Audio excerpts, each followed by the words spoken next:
Hey, hello everyone, and welcome to the latest episode of the Data-Driven CMO podcast. I have here with me Megan, who is the CMO of Lacework. Welcome, Megan. Happy to have you here. Thank you for having me. Love the red jacket. Thank you. So I wanted to start, like we always do, with a bit of a personal story. Would love to know what got you into marketing.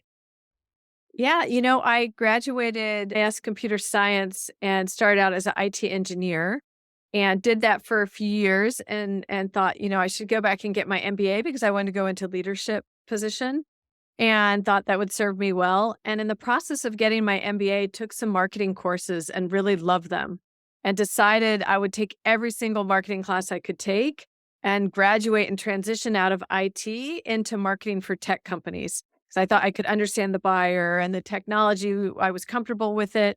And so I made that pivot during business school. That's so interesting. So you came from the true nerdy side of things and added on the marketing skill set on top. And it sounds like you've been both advising and also working within a lot of really technical businesses like MongoDB. I know you were the CMO there for a while, selling into engineers. What's kind of one of the secrets for the hacking the engineer psychology? Yeah, I mean, I think it's the same for every company that you work at. Having switched between different buyers and personas is understanding the buyer and the persona. Why they buy, what your ICP is, your ideal customer profile, what they care about, what is their pain, right? What causes them, issues and pain, and how do you solve that and how do you solve it differently than others? And so with developers, at Lacework, we think a lot about, we're doing cybersecurity for the cloud. So we think about when you're building your code to deploying it in the cloud, how do you secure it and the pains around that? And how do you detect intrusions and find anomalies? And if you get 100,000 alerts a day, you can't go through all of that. So that's a pain for a lot of security teams. We minimize that by only showing you the alerts that truly matter. And so that's just part of understanding what their pain is and then delivering the messaging and marketing around it. And then how you do it differently. We do it through the amount of data and not rules-based. Rules-based doesn't detect zero-day attacks. And so we're different than others where you have to know the attack to write the rule. Well, we can find it by looking at your data and just seeing a small anomaly in your data. We know something's there. That's interesting. So it's a different approach. How much of how you guys mark is kind of art and creative versus science and knowing the pain point and speaking to that pain point?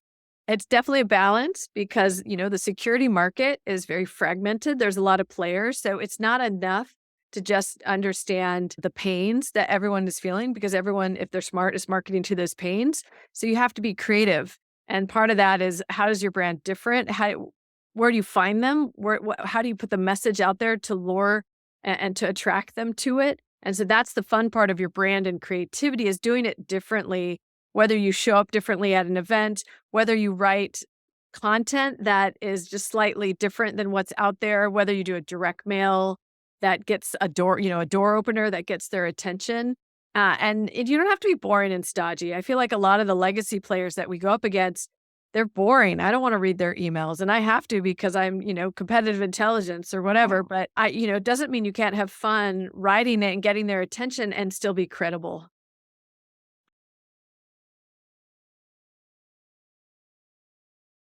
I'll throw you kind of a curveball, which is, would you ever do a Super Bowl ad? I would do a Super Bowl ad. We got very close to doing it at Trip Actions, actually, the travel and expense business. I mean, we had agencies, we had concepts, and last minute decided not to do it. And thankfully, because that was February of 2020. And imagine going into COVID as a travel company if you drop $10 million. That wouldn't have served us well at all. But yes, I've gone very far down the path to do a Super Bowl ad. What do you think it would be lucrative to do for a security business or a B2B business? There's some that do it, right? Yeah, I mean, I saw one this past year. You have to look at, yes, the eyeballs are there. How are you going to capture their attention? What are your trade-offs? Do you have, what size are you? I would think more if you're a public company, it might make more sense. But, I'd have to look at what I thought the return would be. Do we have an amazing concept that's going to capture people? what was interesting about Trip Actions is we're such a consumer brand, travelers, we were targeting the user. And so it made a lot of sense, not just only companies and CFOs, but the individual traveler. And you could see us as a consumer brand. And now, of course, they have personal travel as well.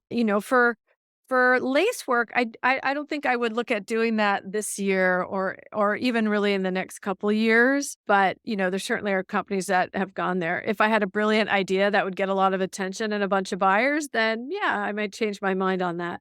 But you got to cut back your budget a bunch of other places if you're going to do that and capture the traffic that comes in. Right. No, I think the Super Bowl ad is as much about the ad as it is about the follow up to it. Yes. I don't know why it just isn't there. That's interesting. So you mentioned the word content. Obviously, content is something that we think about a lot. How do you guys think about your content strategy? Yeah, I mean, I think content is a way to build your brand and thought leadership, to educate the market. You think of it as HubSpot mastered the digital watering hole, right? People are out there looking for information. And hopefully, if you write stuff they're looking for, they start to get to know you. From that standpoint, you can build knowledge for them. HubSpot did it brilliantly for marketers. You would go there to learn about ABM. You'd go there to learn about content marketing.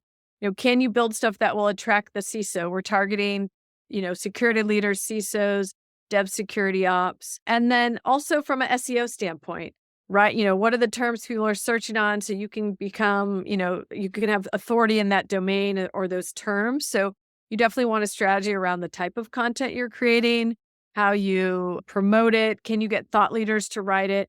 And can you do it in a way that where you can get relevant, new, fresh content? Because you can't just write it and forget it. I feel like if you do blogs, you have to keep them up to date and relevant. You need to write quick and timely, get others to write for you. There's a lot to a content strategy.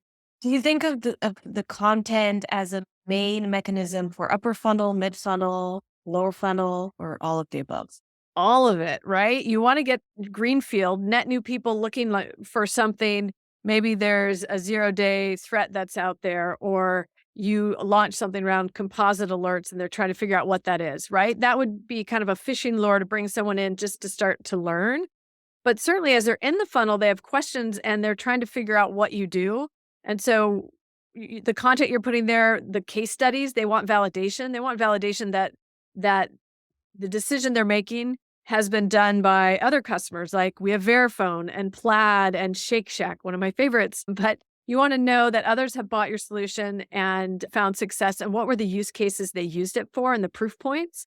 And then certainly other objections that you may come up against, maybe the value of it. At the end, the CFO has to sign off on $1 million, right? Have Right. you shown, hey, actually, this is going to save us $3 million or 10 million. This is going to save us in headcount. Instead of needing 20 InfoSec people, which are impossible to get now, we need 3, Mhm. right? So what's the value? And have you given them an easy way to show that value to their economic buyer, the person who has to sign off on the budget? Well, speaking of kind of budget and CFOs, I'm curious how you, as a CMO, think about your relationship with the CFO, and kind of what are the hardest parts about justifying the marketing spend. Yeah, I mean, it's an important relationship. I also feel as a C-level exec, I'm a steward of this budget and I do not want burn, right? I want to keep burn down. I only want to spend what we need to Mhm. drive pipeline and revenue. I need to show ROI, or I need to explain how awareness turns into ROI and how we get impressions. I need to be transparent. Sometimes we do stuff, it doesn't work. I need to disclose that. And when we do stuff that works, and I disclose it, they're more likely to believe me. And then I partner really closely with sales and sales leaders. And if they agree the budget's being spent effectively, it's easier to have the conversation with the CFO, right? I've had the CRO go in with me to argue for more budget because the return's there. And Right. it is a really important, I think, relationship. And they're asking the right questions. You want them to ask you and your team to show, attribution, return on investment, cost to acquire customers, those sort of things, because they also have to answer to the CEO and the board that we're using the budget to our best of our ability. Yeah, I mean, thinking about the ROI, I'm curious, kind of putting the content hat back on. we think a lot about the intersection between content, data, and growth. It's like this triangle. So when you think of content, do you think of it primarily as an efficiency driver? Do you think of it primarily as an ROI and kind of conversion increaser? Or is it just kind of the glue that connects a bunch of tactics? So I see it a few different ways. One, it does drive leads. So there are some like case studies I wouldn't gate. You should give that away. You should, scream your customer's voice everywhere. But if it's maybe a Gartner or a G2 grid and there's some value there, asking for an email address, I think is a fair exchange or any content that has got, a certain amount of knowledge. So I see it. One, you can measure that for sure. Then two, once someone's in the funnel and you already know them, you don't need to ask for information, but you want to nurture them and educate them. So if you drop them into a sequence of 5 to 8 emails, you can measure if they click through to the content and you can create influence reports, you can track it to campaigns, and you'll start to see different content on your site that gets used over and over by deals that close. At MongoDB, if someone went to the architecture guide or the enterprise pricing guide, we knew right away they were interested in buying our solution and they were serious about it. And it was a good indicator, one, of future customer, but I could show ROI on that piece of content. And so it depends where it's showing up. Case studies are just a natural, there's no better way to build trust than to have a customer and their voice talk to how they use the product, the return they're getting, why they love you, and those sort of things. And then the grids, when you get your customers to write reviews, like we have 12 G2 grids, that's good validation that turns content into your sales team. They need good content to lure and to talk to security leaders to say, hey, I can bring you value. I've got some interesting information you might need for your job. Or I can show you how to report on what's happening in your environment, in the cloud environment, and numbers of breaches that you've blocked and detected. And I have a way, to elevate you with the company and the board, right? CISOs often need our data that we can provide them in the boardroom. And so that's a good way to use what we have and dashboards and content for them. So all across the funnel for different areas. Yeah. Yeah, do you architect or instrument the journey through content at all? We do on our nurture programs, certainly. And, every sales rep starts to use what's more effective. But yeah, if you're in a nurture track, we're definitely, trying to give you the content that's most relevant in your journey at that time. Or if we see you take a certain step, then we're going to send you that. Let's say you're in a buying decision and you need to show, a lot of times you'll have to show that the software is secure, or you'll have to show that you're compliant or some regulation you're compliant to. So we have those sort of docs that make the buying decision easier and faster. Makes sense. Tell us a bit about how your team is structured. So where does content sit, for example, in relation to growth and brand? And where does the data team sit as well? Yeah, so my teams, mostly the last 3 companies where I've been the CMO, are functionally aligned. So product marketing team, demand gen growth team, systems web operations team, design, brand, and then corporate communications PR, and then localized worldwide. What you find is certainly product marketing has content in it. I'll put the people who write the blogs either under corporate marketing or product marketing. If it's a more technical organization, like we're targeting security developers, it may sit in product marketing. It just depends on the leader too, if they know how to lead content and leverage that. Corporate marketing, there's a lot of content there. We'll do a lot of case studies. I've had the customer marketing writer and owner be under corporate marketing, but I've also had it under product marketing. So that depends. And then demand gen, usually you have a messaging brief that you get from product marketing, but you're going to pull from that and write a lot of content for email marketing, for direct mail. And then social media, I tend to put either under brand or corporate marketing, and they're taking all the assets and making them a little more digestible or snackable and putting them out over the social channels. So there's kind of pockets of content in different teams, but no kind of centralized content team that serves everyone. That's right. What I will say is if you're in marketing, you need to write for the most part. Everyone needs to write. Maybe operations can get away with not writing in the web team, but you need to be able to write emails, social, blogs. What I will say, you also need to align around one voice. So you need to have a good messaging brief and doc that everyone aligns to. And then you have to have a review process. And what I like to do for review is everyone that's director and above is on an email alias. And no matter what goes externally, it has to have 2 approvals from that alias. So if you're writing social media, it goes there, and 2 people just have to write back approved. If you're sending an email out, it goes there. If it's a blog, it goes there, case study. And if you have directors and above, that means brand has a chance to make sure it's on brand and images are right. Product marketing can make sure it's accurate.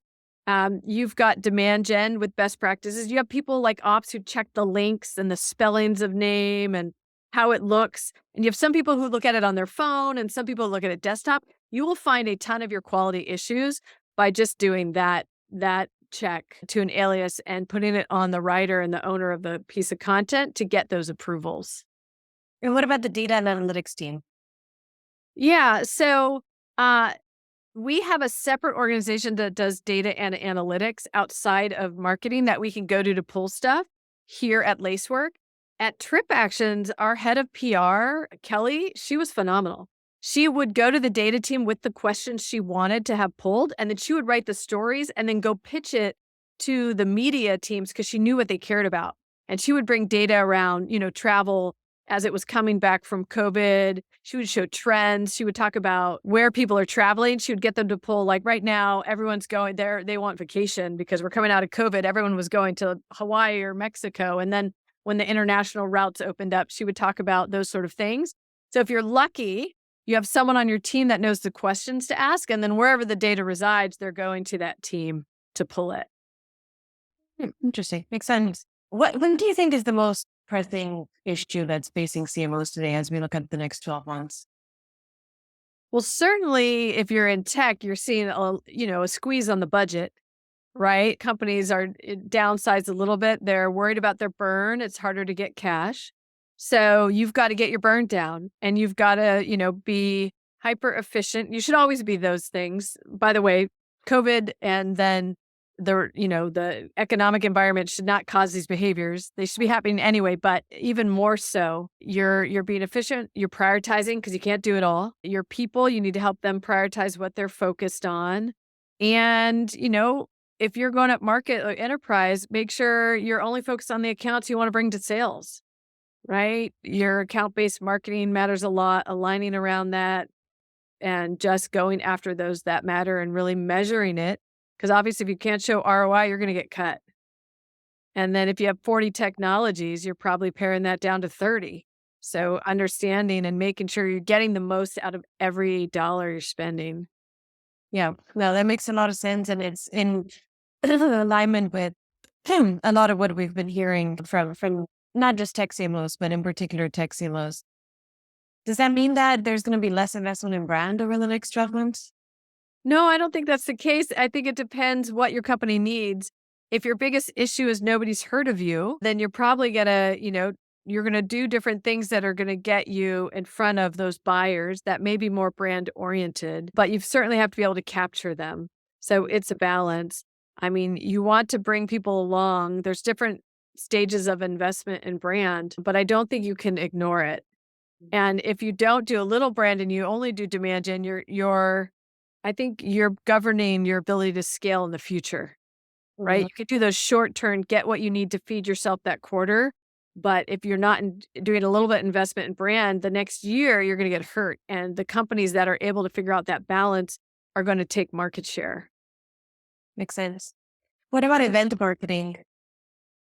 Yeah, I mean, now that we're back out there, there's good return on it, but you've got to get the people there and you have to partner closely with sales. I never find event marketing to work well if it's just marketing driving attendance. Sales needs to bring the buyers, their prospects, they need to bring customers and get them there. And I guarantee the chance of them closing that deal goes up dramatically if they get that person, just that relationship building. And if your competitors aren't doing it, it's a huge advantage because you start to lose that relationship. Once you've been with you've been out with someone, you've broken bread, you've had food, a coffee, a meal, you just have that rapport. And you can't get that over Zoom. You can't, I think it's hard to close $1 million deals over Zoom. You need to build that relationship. And sure, okay, maybe you get it. But now when renewal comes, if your competitor has met with them and starts to build a relationship or all of a sudden has a connection or a new leader comes in, a new CISO comes in, and you don't have those relationships, you don't keep on top of it, you're going to lose the deal. Or you risk losing the deal. So you've got to make that investment. I would say I saw it really clearly with Trip Actions. COVID, most of our contemporaries and competitors, you know, laid off all their marketers, pared back on sales, dropped investment in travel specifically. This is travel, which makes sense. We did take a cut and we cut budget in half, we cut team in half, but we didn't totally stop. And we continued to be present. We continued to reach out. We did direct mails. We did a lot of online and content, and we took a lot of market share because of it. And while smaller companies were not buying software to travel, larger companies had RFPs that were coming up for renewal. And we went after that in a very hard way. I mean, we hyper focused. And because we had the marketing team still and the sales team, and we were hungry, we were getting deals. We got Adobe and Heineken and Netflix and these large companies because we still kept some investment in marketing and sales. And so, what I would say, even in this environment, don't cut it all the way. I think there's an opportunity to get a competitive advantage if Right. you are focused on the targets you want to be focused on. You can catch your competitors off guard, and I think we're doing that right now at Lacework. We are hyper focused on the market and going after the deals that are there and renewals from our competitors and making sure they know what we're about.